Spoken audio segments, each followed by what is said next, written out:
Quand on travaille l'économie bleue, eh bien, on va laisser tomber le concept de la linéarité. Tout dans la nature est non linéaire. Il n'existe pas une mathématique dans la nature où 1 plus 1 est 2. 1 plus 1 peut être 7, 19, 21 ou un demi. On ne sait pas. Parce que dans la nature, la linéarité n'existe pas. Et je crois que c'est très important de faire quelques observations de la nature qui te permettent quand même de comprendre, c'est pour nous cette folie d'une mathématique, d'une géométrie qui ne convient pas du tout à notre désir de maîtriser l'effet de passer de A à B. Eh bien, dans la nature, il n'y a pas le passage de A à B. Dans la nature, il y a une complexité qui paraît si difficile à comprendre que nous le considérons sauvage. Le fait qu'on appelle la nature sauvage, c'est parce qu'on ne comprend pas. Et comme Goethe nous l'a dit, on ne voit ce qu'on connaît. Et comme on ne connaît pas, on l'appelle sauvage. Je crois que cette idée de cette force de la nature, que de temps en temps est si visible, mais si incompréhensible. Et prenons le cas du bambou.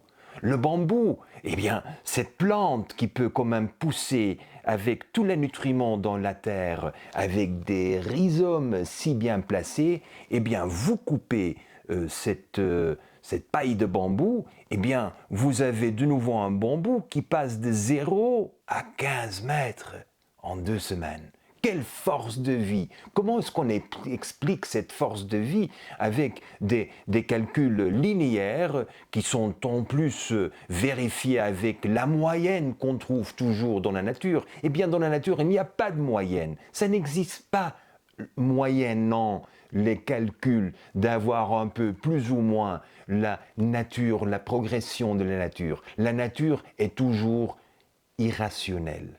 Et c'est cette force d'irrationalité qui n'est pas captée par nous parce que notre base mathématique est linéaire. 2 multiplié par 2 est 4. Non, dans la nature, c'est pas 2 multiplié par 2 qui fait 4. 2 multiplié par 1 multiplié par 1 peut être 7 milliards. Et je crois que c'est très important de nous préparer dans notre volonté de faire une transition économique, d'avoir vraiment un outil qui nous permet de bien capter cette force. Et heureusement, déjà en 1964, le professeur Jay Forrester de MIT, Massachusetts Institute of Technology, a déjà développé ce modèle mathématique non linéaire qui est à la portée de tout le monde. Je vous conseille. Vous regardez comment fonctionne la mathématique non linéaire. Normalement, on l'enseigne jamais en primaire, secondaire, ça ne fait jamais partie de votre bac, ça ne fait pas partie de vos études mathématiques. Même si vous êtes en doc, vous devez passer au post-doc pour finalement être confronté avec cette nouvelle réalité de la mathématique non linéaire. Mais c'est la seule mathématique qui explique Mandelbrot, c'est la seule mathématique qui explique quand même cette explosion des fractales. Les fractales, on ne peut pas l'expliquer avec la linéarité. Mais Jay Forrester était très intéressé à l'époque dans le développement des villes. Il voulait comprendre comment des villes développent des bidonvilles avec des millions de personnes autour en quelques semaines, en quelques mois. Mais tout s'organise et avec une linéarité, on n'arrive jamais à capter. Alors si nous voulons avoir une transition rapide, une transition fondamentale, eh bien, il faut qu'on laisse tomber la linéarité et qu'on se met dans la non-linéarité. Et le programme mathématique s'appelle System Dynamics, la dynamique du système. Et pourquoi est-ce qu'il est possible que dans la nature, les éléments font des croissances hors mesure presque tout le temps? Eh bien, c'est simplement parce qu'il y a ce qu'on appelle des rétroalimentations, feedback loops. Et avec la rétroalimentation entre plusieurs facteurs, vous avez un effet multiplicateur. Eh bien, l'économie bleue a telle force dans la transition parce qu'elle applique l'effet multiplicateur. Et grâce au multiplicateur, eh bien, vous avez des résultats que vous n'attendrez jamais. Et c'est cette force qu'il faut rationaliser. Ça ne veut pas dire que c'est non linéaire et alors c'est pas à saisir, c'est pas à comprendre. Non, les outils que nous utilisons aujourd'hui ne sont pas à la mesure de vraiment travailler cette dynamique. Alors, quand moi, je prends le cas du café, et on a le marc de café, et tout d'un coup, le marc de café me donne un substrat pour faire des champignons. Et ce substrat des champignons, après avoir récolté les champignons, me donne de la nourriture pour les poules. Et maintenant, les poules me donnent un œuf. Mais voilà, vous voyez la linéarité, d'augmenter la productivité, de maximaliser le résultat du café, c'est de concentrer sur seulement le café. L'économie bleue ne va pas du tout penser seulement au café, mais va penser à la totalité que la nature nous a donnée et faire un calcul multiplicateur, parce que tout d'un coup, j'ai un petit déjeuner. Et c'est grâce au fait que je peux me permettre d'un petit déjeuner avec un facteur temps qui est seulement quelques semaines. Et c'est ça ce qui fait la transition rapide. Au lieu de penser que tout changement prend du temps, non. Avec les modèles mathématiques de System Dynamics, nous avons la capacité de faire une transition très rapide parce qu'entre marc café et champignons, ça prend seulement 2 semaines et entre champignons et œufs, ça prend seulement quelques jours.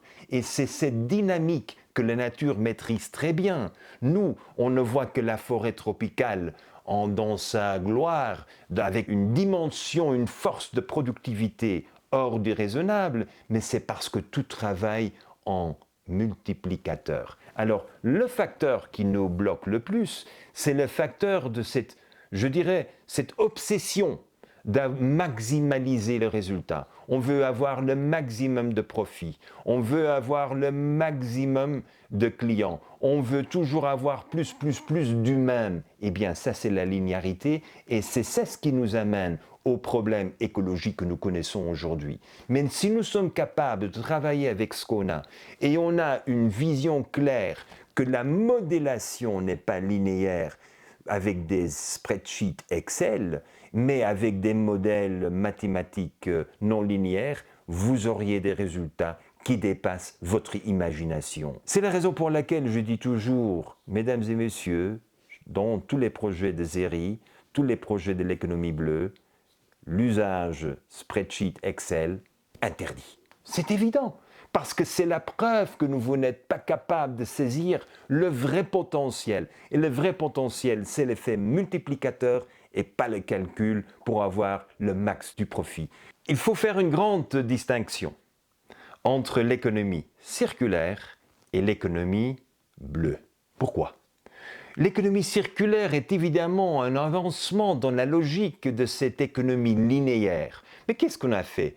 On a pris la ligne et on l'a bouclé. Non, ce n'est pas le but. Il faut avoir un système complexe, il faut avoir un système intégré, il faut avoir un système avec un multiplicateur, des multiplicateurs. Ici, on n'a que la queue du dragon qui est mangée par le dragon. Alors, ce n'est pas une évolution, c'est l'élimination de quelques déchets. Le but n'est pas d'éliminer des déchets, le but est de créer une transition économique qui nous permet, grâce à cette transition écologique, grâce à cette nouvelle approche, de changer complètement l'interaction entre les différents facteurs. Et je crois que cette inspiration de la nature, qui permet de faire preuve de cette optimalisation, eh bien, c'est notre troisième principe de l'économie bleue que je vais vous expliquer dans ma prochaine présentation.